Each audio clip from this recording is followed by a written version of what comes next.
Welcome in. Trevor Lane here for LakersNation.com, your home for everything Lakers. Today, we're joined by Jeremiah Boswell of the Skill Factory. We're going to talk a little bit about Sotto and other NBA prospects as they get ready for the NBA draft. Jeremiah, thank you so much for coming on here. Yeah, thanks for having me. Looking forward to it. So we came out, Lakers Nation, we came out this past week and we went and we saw the Sotto preparing for the draft and got to chat with him a little bit and see part of the process. And I want to get your take from the training side of things. What is it that right now you guys are working on in order to get Kai specifically ready for the draft, which is, I mean, it's coming up fast.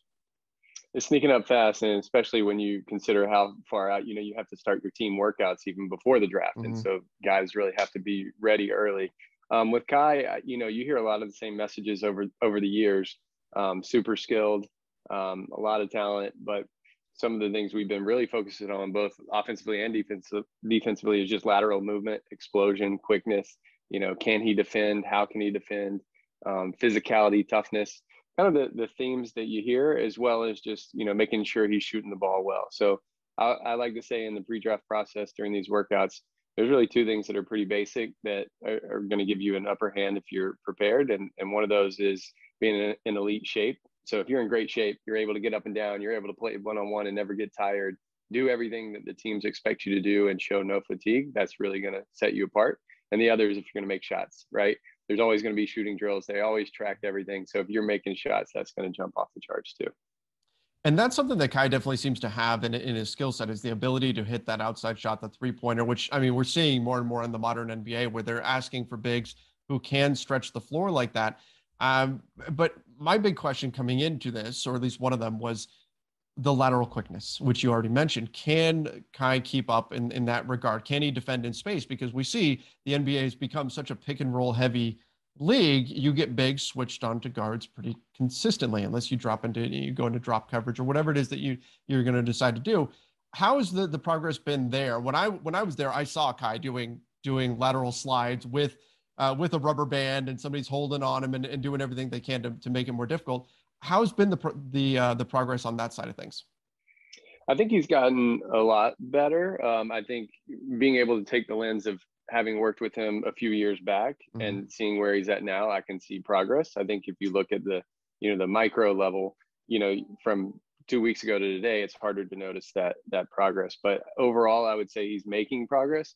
But I also think one thing that's really helped him, and I can see in his growth, is that he's so long, right? He's 7'2", wingspan is really long. And so he used to not understand how to make up ground with his length. So if he gets beat laterally, he didn't understand how big he was and how stretching out could block a shot, contest a shot, change a shot.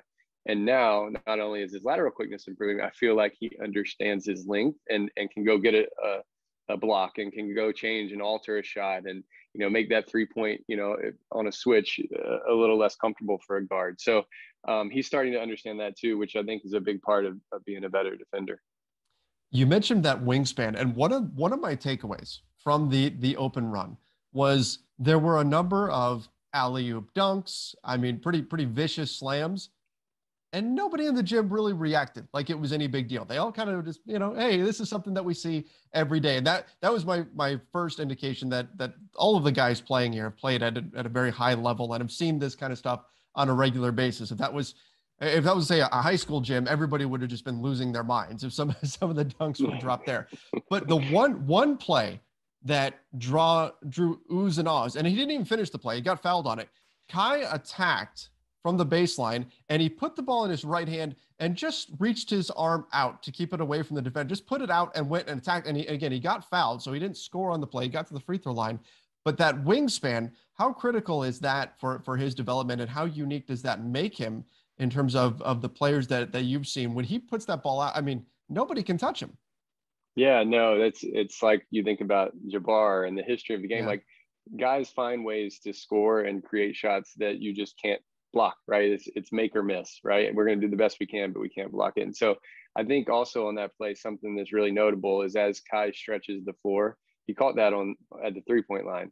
He's become a really good at shot fakes, right? So his shot fake is extremely effective. And so as he's making that three and you have to step out, he's really good making decisions with the ball and putting it on the floor.